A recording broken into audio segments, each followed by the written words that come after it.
Before I show you how I styled my Princess Leia wig, I just wanted to go over some basic tools that you'd need to do a wig updo look like this. So firstly over here we have a wig clamp. I got this wig clamp at Sally Beauty Supply. So this part goes into the hole that's in the bottom of most wig heads, and then this part you can adjust to be as big as small as you need to clamp on a table, and then it stabilizes the wig head, which leads into the other thing. I don't have it pictured here, but you can easily see it in the video, is a styrofoam wig head. You can get those at beauty supply stores, and now they've started selling them at craft stores as well. I got mine at Hobby Lobby. The next thing is a wide tooth comb, so you'll need that to comb out any knots or tangles in the wig before you get started. Then you'll need a pair of scissors. This is just regular kind of office scissors that I got in a set of 2, and the big ones I use as my fabric crafting scissors, and the small ones I use to cut wigs. You will want to make sure that the scissor is sharp. Later in the video you'll see that these scissors were kind of not big and a little bit dull for what I was doing, and that I switched to a different pair of scissors. You'll want some hair elastics and bobby pins to secure the style, and then you'll probably also want your wig cap handy, so when you need to try in your wig to make sure that it's in the style that you made it in, that it's going to fit on your head, you'll want that handy so you can try the wig on, put the wig on and off. Okay, so to start out, I put the wig on a wig cap. This wig is the Buttercup style from Arda in Spanish Brown. All the parts I bought for this wig, the wig and then the wig accessories, were from Arda, and all of them are in Spanish Brown. But any wig that is parted down the middle with no bangs, medium length, would do for this particular style. So right now I'm just combing it out with a wide tooth comb to make sure there's no tangles. It's fresh out of the bag, so there weren't a lot, but just wanted to make sure all the hairs were in order before we solidified our style. And then I put the wig on so that I could make sure that I was tying it off to a size that fit my head. I didn't want to make the ponytail too tight, and therefore when I put the wig on, it wouldn't fit me. So just making sure that everything looks good, and then tying it off with a hair elastic.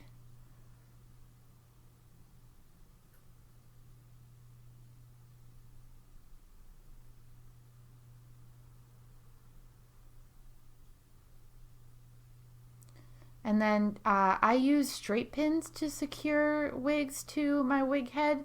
They're so small that it doesn't really damage the wig too much, and the wig head is styrofoam, so straight pins go right in it. So pins like you would use for sewing. Most of the time I just need one in the part or somewhere near the crown, but you can also put a couple on the sides of the hair to really secure it. And so now I'm adding a second elastic, a little bit, maybe like an inch below the first elastic, so that I can create a stub on the wig. Stubbing a wig is a technique usually used for high ponytail styles or other high updo styles, but I tried it out here for this particular style.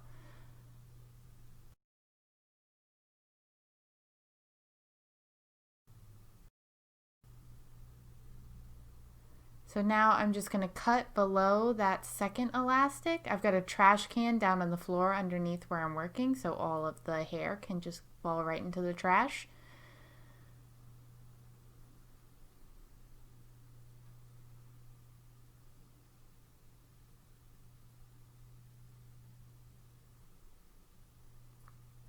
Like I said earlier, you want to make sure you have a nice sharp scissor for this. So I eventually changed to another scissor in this video, but this scissor might not have been the best choice because it was a lot of hair and it's kind of a small, dull pair of scissors.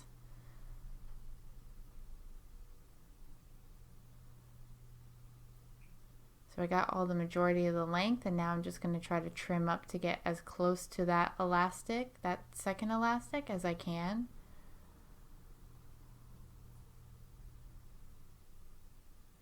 You don't have to be too precise with this because later I'm going to use a separate bun piece to cover this stub, so no one's going to see any of this part.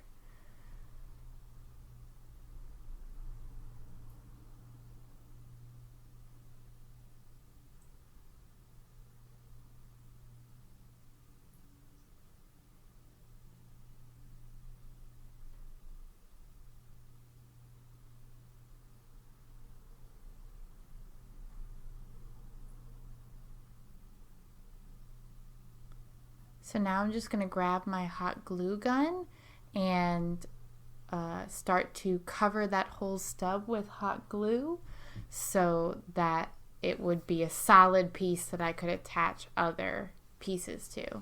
So yeah, I'm just filling in the end with hot glue. Secure all those hairs together.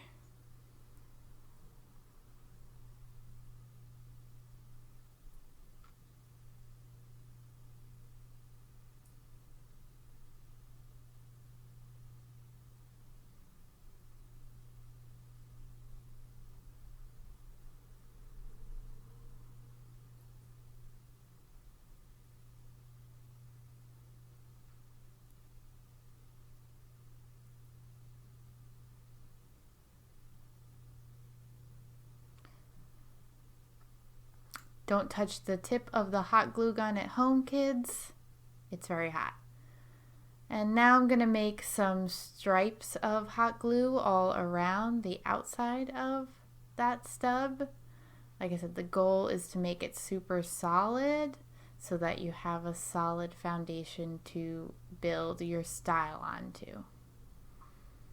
And that's why it's great for high ponytail styles, because you really have this solid foundation that can hold up more hair. So as you can see, I went all the way around and then I added the 2 braid clips. It got a little fiddly, so I had to do that off camera, but basically there are clips in the middle of those braids and clips on the ends. I used the middle clip to secure it in the middle to where I wanted it, and then I used hot glue to secure the ends to the wig, and then used some of the wig hair to cover up the exposed ends. And now I got out my odango or bun piece. That's from Arta. This is the braided odango, I believe. And it comes with a little stuffing inside. I took that out. And then this is where I realized that my stub is too big and the braided bun piece will not fit over the stub. So this is where we resort to plan B. So plan B is that I'm going to cut above that second rubber band to get as close to the first elastic as I can.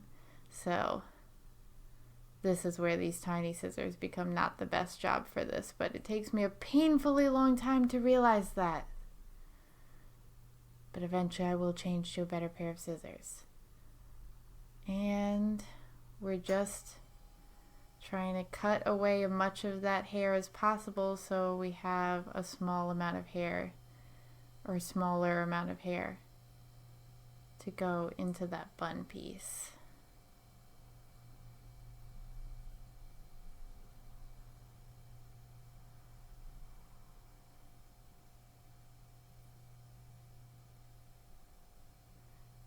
So also, as you can see, one of the great things about working with a wig clamp is that not only does it secure the wig head so it's not sliding around on the table or your work surface, but it also tilts. It's on kind of like a ball that can go in different directions, so it's nice because you can tilt it back. As you can see that I'm kind of have it tilted back here so that it's easier to work on things. Tilt it forward to the sides.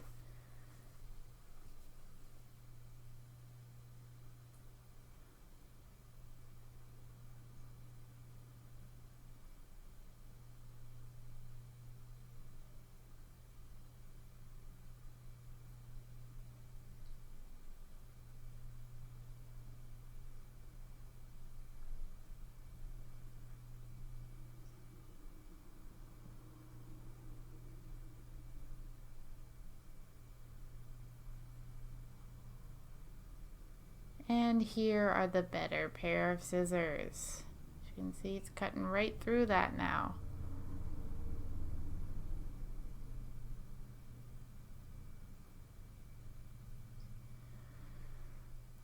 So one of the big things about cosplay is that it's really about trial and error sometimes, especially when you're using a new technique or you're trying to adapt a technique to a specific project that seems like no one has really done the way you want to do it before. So like I said before, the stubbing technique is usually for high ponytails and high updos, but I thought it would work well for this creating this low bun style. And I found out that that really wasn't the case, that I didn't need to stub it. I just needed to cut a ton of the length of this wig off and just have a little bit of hair left over for the bun attachment to adhere to. So don't get discouraged if your first plan doesn't work out. And always be willing to try something new.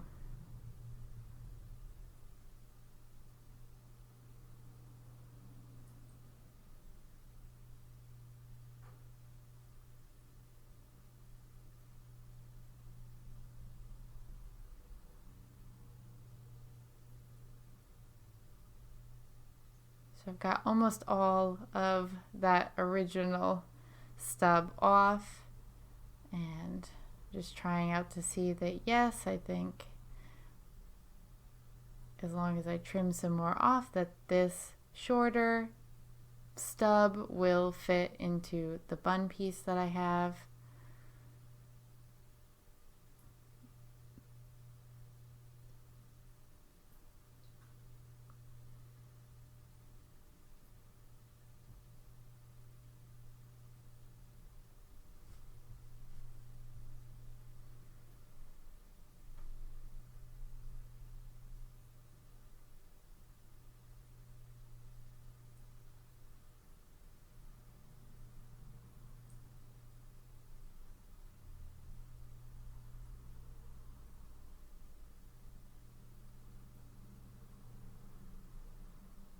Just fixing up something on the side there. And so now I'm going to use, there are two little combs inside the bun, so I use that as the major way to hold the bun piece on, along with some hot glue. I did put some hot glue inside the bun piece, which you'll see in a second, and that plus the combs plus a handful of bobby pins is how I secured the bun piece on. So yeah, right now I'm just trying to figure out the best way to put it on and if I'm going to be able to get this to work.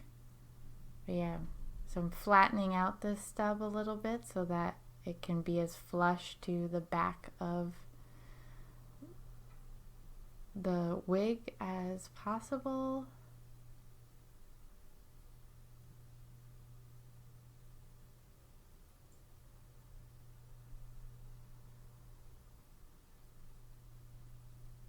And yeah, I'm kind of bending back those combs I was talking about so that they were sticking out and would go into the ponytail above the elastic.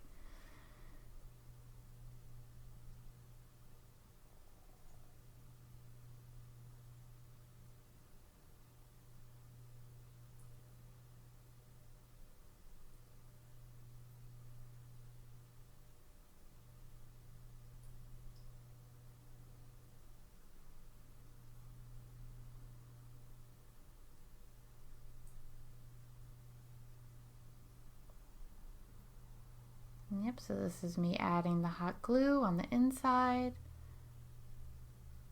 Just kind of put it all around the bottom, but not too far up the sides.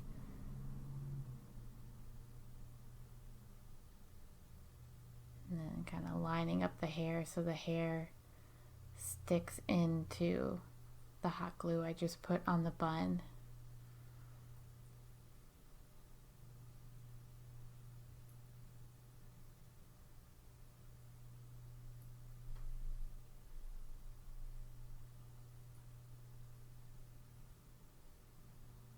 Yeah, so now I'm just getting those combs into the actual hair of the main wig.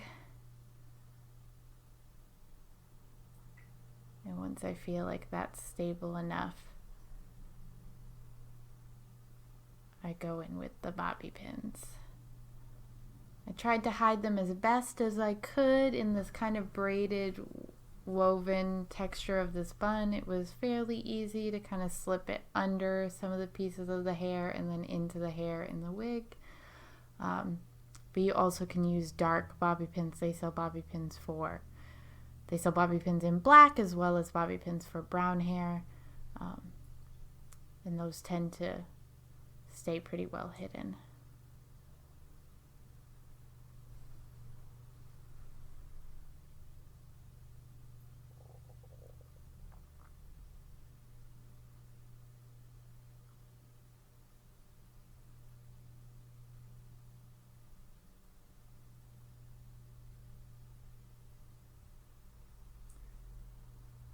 Just moving the wig a little bit further up so that I can get to the underside of this bun and really get some bobby pins in there.